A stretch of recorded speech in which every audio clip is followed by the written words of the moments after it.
Welcome back to Nirvila classes. I am Ravikant Jaiswal. आज हम लोग डिस्कस करेंगे सेक्शन 436 ऑफ सीआरपीसी।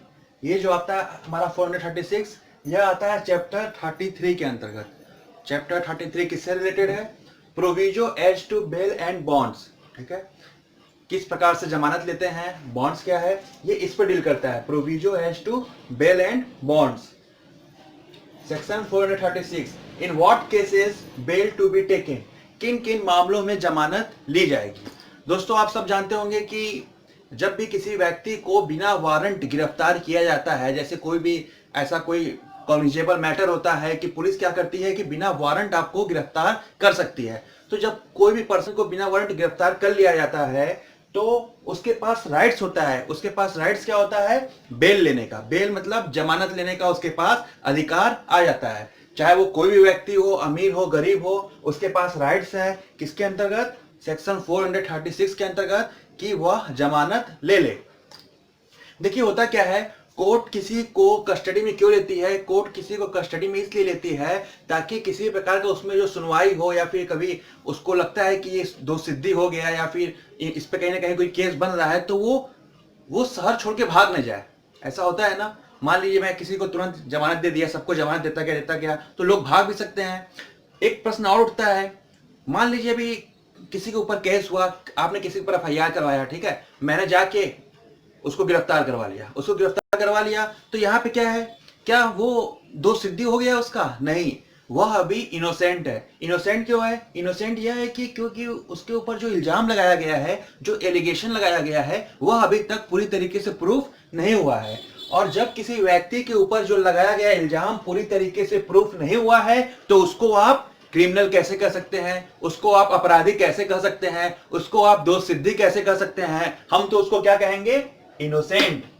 हम तो उसको इनोसेंट कहेंगे क्योंकि उसके ऊपर एलिगेशन लगा है, अभी वो आरोपी है, आरोप लगा है, ना कि दोष सिद्धि हुआ है, ना कि वो प्रूफ हो चुका है कि वो क्रिमिनल है। जब इनोसेंट है तो हम उसको क्या जबरदस्ती कस्टडी में रखेंगे? नहीं रखेंगे भाई। उसका जो है कॉन्स्टिट्यूशन के राइट्स का उल्लंघन होगा, वायोलेशन होगा। एकांतता की आजादी, सबको स्वेच्छापूर्वक रहने का आजादी है, उसको हम बांध के रख लेंगे क्योंकि अभी तक तो उसके ऊपर ट्रायल चलेगा, इन्वेस्टिगेशन चलेगा। जब प्रूफ हो जाएगा तब तो हम उसको कस्टडी में रखेंगे। तो इसीलिए कहा गया है कि जब हम 24 घंटे के लिए, मान लीजिए पुलिस ने आपको बंद कर लिया, या फिर कोई छोटा मोटा मामला है तो आप पुलिस स्टेशन से ही उसका जमानत करवा लेते हैं, या फिर आफ्टर 24 आवर्स मजिस्ट्रेट के सामने जब पेश किया जाता है तो वहां पे आप बेल एप्लीकेशन देकर उस पर्सन को रिलीज कर सकते हैं। कोई भी बॉन्ड वगैरह या सिक्योरिटी वगैरह जो भी फॉर्मेलिटी होता है उसको भरकर आप रिलीज कर सकते हैं। देखिए मोस्टली क्या होता है कि कोर्ट चाहता है कि जब भी किसी के ऊपर कोई भी आरोप लगता है तो चाहता है कि वह व्यक्ति भागे ना, वह व्यक्ति उस शहर को छोड़कर भागे ना, इसीलिए उसको कस्टडी में लिया जाता है। और आपका भी यह राइट्स होता है कि भाई आप पर्टिकुलर पुलिस के साथ, कोर्ट के साथ कोऑर्डिनेट करें, उनके साथ समन्वयता बनाए रखे रहे, उनके कांटेक्ट में रहे। इसीलिए वहां पे वो बेल बॉन्ड साइन करवाते हैं आपसे, ताकि आप छोड़कर भागे ना। उसमें गारंटर होते हैं, सिक्योरिटी होते हैं। अगर आप भागेंगे तो जिम्मेदारी किसकी होगी? उस सिक्योरिटी पर्सन की होगी जो उस पे सिक्योरिटी दे रहा है, जो उस पे साइन कर रहा है।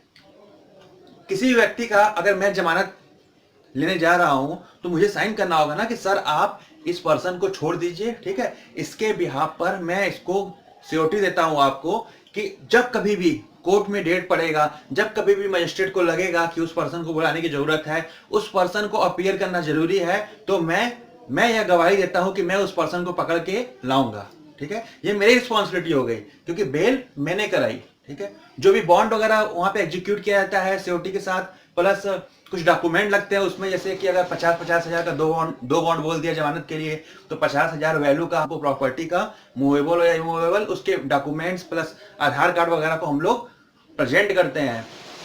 यही चीज होता है बेल का। अब देखिए इसमें बोला गया है कि इफ एलिगेशन नॉट प्रूफ, अगर जो आरोप लगाया गया है उसके ऊपर वो अभी तक प्रूफ नहीं हुआ है, तो वो क्या कहलाएगा? वो पर्सन चाहे मेल हो या फीमेल हो, यहां पे लिख दिया मैंने, वो क्या कहलाएगा? वह नॉट गिल्टी कहलाएगा, वह पर्सन इनोसेंट कहलाएगा, क्योंकि अभी उसके ऊपर जो चार्ज लगाया गया है वह प्रूफ नहीं हुआ है। अब देखिए सब सेक्शन 1 में क्या कहता है इसको?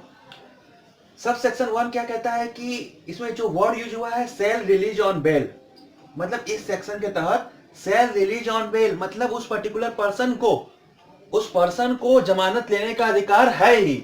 यहाँ पे मैं यूज नहीं हुआ है या मे वाई, अगर मैं रहता तो सस्पेंस होता, यहाँ पे सेल यूज हुआ है, मतलब आपको जमानत देना होगा, और ये जमानत देना आपका ये मैंडेटरी प्रोविजन है सेक्शन 1 के तहत, मेन सेक्शन 436। तो समझ गए बच्चों, आपको अगर जमानत लेना है तो आपके पास ये राइट्स है। और किस किस सेक्शन के तहत आपको जमानत मिलेगा, जरूरी नहीं है कि मैं मर्डर करके आऊं मुझे जमानत मिल जाए, ठीक है, मैं किसी ऊपर बम फेंक के आऊं मुझे जमानत मिल जाए, ऐसा तो पॉसिबल नहीं है। अगर आप बड़े नेचर का क्राइम कर देंगे, बड़ा क्राइम कर दे रहे हैं आप, जो कि बहुत ही बड़ा कॉग्निजेबल नेचर का है, तो वहां के कंडीशन में जमानत आपको नहीं मिलेगा। किन किन कंडीशन में जमानत मिलेगा तो मैं बच्चों बता दूं आपको वही वही कंडीशन में जमानत मिलेगा जिस जिस सेक्शन के तहत आपने जो क्राइम किया है या आपके ऊपर जो एलिगेशन लगे हैं, अगर वो बेलेबल है, तो अगर वह क्राइम प्रूफ हो जाता है और वो बेलेबल नेचर का होता है तभी आपको जमानत मिलेगा। अगर वो बेलेबल नेचर का नहीं है तो आपको जमानत नहीं मिलेगा। 436 के सब सेक्शन 1 के तहत आपको जमानत नहीं मिलेगा। ऐसा किसमें बताया गया है, ऐसा आपको मैंने बताया था कि सीआरपीसी का जो शेड्यूल देखेंगे आप लास्ट में, तो शेड्यूल 1 में बताया गया है कि कौन कौन से जो आईपीसी के ढेर सारे सेक्शन है पूरे 511, उसमें से कौन कौन से सेक्शन लगने पर जमानत हो सकता है, कौन कौन से सेक्शन लगने पर जमानत नहीं हो सकता है। मतलब कौन कौन सा ऐसा केस है जो बेलेबल है, कौन कौन सा ऐसा केस है जो नॉन बेलेबल है। अभी देखिए, अभी अध्यादेश पारित करके एक रूल बनाया गया है डॉक्टर्स और हेल्थ वर्कर के लिए। क्या बनाया गया है कि अगर कोई भी स्वास्थ्य कर्मियों पर किसी प्रकार का हमला करता है, संपत्तियों को नष्ट करता है, तो वहां पे क्या है, उनको सजा का प्रावधान किया गया है, प्लस 50,000 से 2 लाख तक का पेनाल्टी लगाया गया है। और उसमें एक चीज और जोड़ा गया है कि इसको नॉन बेलेबल बनाया गया है, मतलब जमानत नहीं मिलेगी। देखिए उन्होंने डिस्क्राइब कर दिया है, उसको नॉन बेलेबल बनाया गया है। ये आपका जो एक्ट है, अधिनियम है, तो उसमें ये इसको मेंशन कर दिया गया है। तो नॉन बेलेबल है तो उसमें जमानत नहीं मिलेगा, सिर्फ और सिर्फ जमानत उसी में मिलेगा जो जमानत के लायक हो।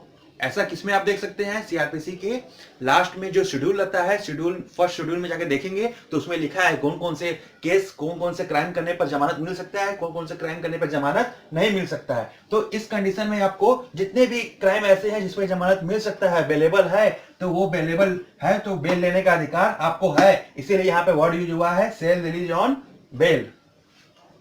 अब देखिए, जरूरी नहीं है कि सब लोग बेल ले ले, हो सकता है कोई गरीब व्यक्ति हो, ठीक है, उसके पास कोई सिक्योरिटी नहीं हो, कोई बाइक नहीं हो, कोई प्रॉपर्टी का पेपर नहीं हो, तो ऐसे कंडीशन में क्या होगा, ऐसे कंडीशन में तो अगर पर्सन के ऊपर कोई एलिगेशन लगा दिया, उसको तो बेचारा पुलिस पकड़ के कस्टडी में ले लिया, अब क्या होगा, अब तो उसका कोई जमानत कराने वाला है नहीं। तो ऐसे कंडीशन में क्या होता है, उसको कुछ समय दिया जाता है कि आप जो है कहीं ना कहीं से जमानती को तैयार कीजिए, ठीक है, कोई पर्सन लाइए, कोई सिक्योरिटी लाइए, ताकि हम आपको जमानत दे सकें।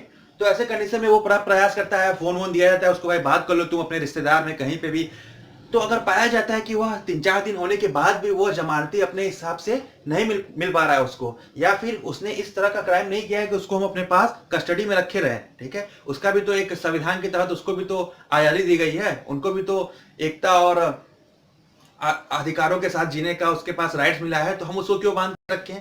तो ऐसे जो इंडिजियस पर्सन होते हैं, जो गरीब पर्सन होते हैं, तो उनको क्या करता है, पुलिस जब देखता है कि 3-4 दिन देने के बाद भी वो बंदा इस छोटे से क्राइम के लिए अपने हमारे पास बंधा हुआ है, वो जमानती नहीं बना पा रहा है, वह सिक्योरिटी नहीं ला पा रहा है, तो ऐसे कंडीशन में क्या होता है, पुलिस उसको बिना सिक्योरिटी के, ठीक है, बिना सिक्योरिटी के बॉन्ड एग्जीक्यूट करा के उसको जमानत पे भेज देता है, जमानत पे भेज देता है। और उस पर कंडीशन भी होता है, उस पर सब सेक्शन 2 में बोला गया है कि अगर जब भी आपको पुलिस बुलाएगी, जब भी आपको कोर्ट के द्वारा समन भेजा जाएगा, डेट पड़ेगा, तो आपको वहां पे अपीयर होना पड़ेगा। अगर आप उस पर्टिकुलर डेट पे, पर्टिकुलर प्लेस पे, पर्टिकुलर कोर्ट में अपीयर नहीं होते हैं, तो वहां पे कोर्ट क्या कर सकता है, आपके बेल बॉन्ड को रिफ्यूज कर सकता है, कैंसिल कर सकता है, तुरंत आपको जेल भेज सकता है।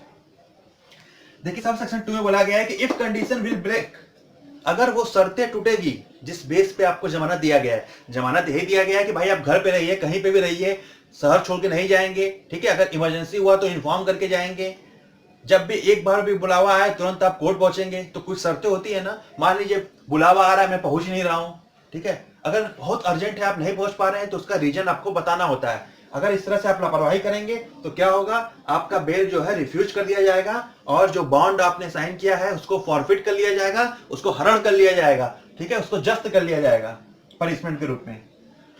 अब देखिए इसमें क्या है, इसमें एक केस है, Sandeep Jain versus NTD Delhi 2000 supreme court. इसमें क्या हुआ था, इसमें संदीप जैन के केस में ये क्या हुआ था कि इसमें जो प्रशासन था वो इसको बेल नहीं देना चाहता था, जो जज थे वो इनको बेल नहीं देना चाहते थे, जबकि इनके पास राइट्स था बेल लेने का। इन्होंने कुछ ऐसा क्राइम किया था या इनके ऊपर जो एलिगेशन लगे हुए थे वह इस नेचर के थे कि वो बेलेबल थे।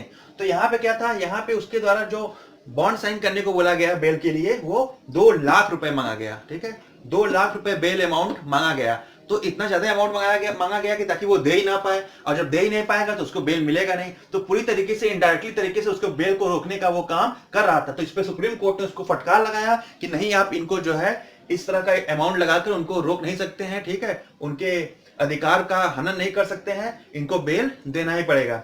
उसी प्रकार एक केस था, सेकेंड केस है यहाँ पे जो मैंने लिखा है, ध्रुव के Jaiswal versus state of Bihar 2002। इसमें क्या हुआ था, इसमें हुआ था कि उस प्रॉपर पर्सन को जो बेल देना था, तो वहां पे क्या था कि सारे प्रोसेस होने के बाद भी बेलेबल ऐसा ऑफेंस उसके ऊपर लगा हुआ था, क्राइम लगा हुआ था, तो बेलेबल कंडीशन के होने के बाद भी उसको बेल नहीं दिया गया। और जब सुप्रीम कोर्ट ने उससे पूछा कि भाई इनको बेल क्यों नहीं दिया गया, इन्होंने तो कोई ऐसा बड़ा क्राइम किया नहीं है जो कि नॉन बेलेबल हो, इन्होंने बेलेबल क्राइम का इनके ऊपर एलिगेशन लगा हुआ है, बेल तो इनको मिलना चाहिए। तो जिस कोर्ट ने इनको जो है बेल नहीं दिया था उसने रीजन भी नहीं लिखा था। अगर आप किसी पर्टिकुलर पर्सन को बेल नहीं दे रहे हैं तो आप तो रीजन लिखेंगे, कोर्ट का जो मजिस्ट्रेट होगा वो तो रीजन लिखेगा कि why I am not giving to bail to that particular person. ठीक है, हम किसी पर्टिकुलर पर्सन को बेल क्यों नहीं दे रहे हैं। इन दैट केस क्या हुआ, सुप्रीम कोर्ट ने उनसे पूछा, उनको कारण बताओ, नोटिस जारी किया कि भाई आप इसको डिफाइन कीजिए कि आप इस पर्सन को बेल क्यों नहीं दे रहे हैं, why you are not giving bail to that particular person. क्या उससे आपकी पर्टिकुलर दुश्मनी है या फिर आप उससे कोई बदला लेना चाहते हैं, क्या रीजन हो सकता है। तो यहाँ पे सुप्रीम कोर्ट ने उसको फटकार लगाया और तुरंत उसको बेल मिला। देखिए लिखा हुआ है, if you not get bail under section 436 sub section 1, अगर आपको सेक्शन 436 के सब सेक्शन 1 के तहत बेल नहीं मिलती तो आप क्या कर सकते हैं, आप सेशन कोर्ट या फिर सेशन कोर्ट से नहीं मिलती है तो हाई कोर्ट जाकर अपील कर सकते हैं। इनके पास स्पेशल पावर होता है आपको बेल देने का, ये लोग आपको बेल दे सकते हैं। तो आप समझ गए होंगे सेक्शन 436 क्या कहता है कि बेल का आपका क्या प्रोसीजर है और किस किस कंडीशन में आपको बेल मिल सकता है। और आप हमारे चैनल को अगर सब्सक्राइब नहीं कर लिए हैं तो उसको जल्द से जल्द आप चैनल को सब्सक्राइब कर लें और बेल आइकन प्रेस कर लें। हमारे इंस्टाग्राम पे भी आप हमारे चैनल को फॉलो कर सकते हैं और भी आगे का सेक्शन में डिस्कस करेंगे। आज के लिए इतना ही, थैंक यू।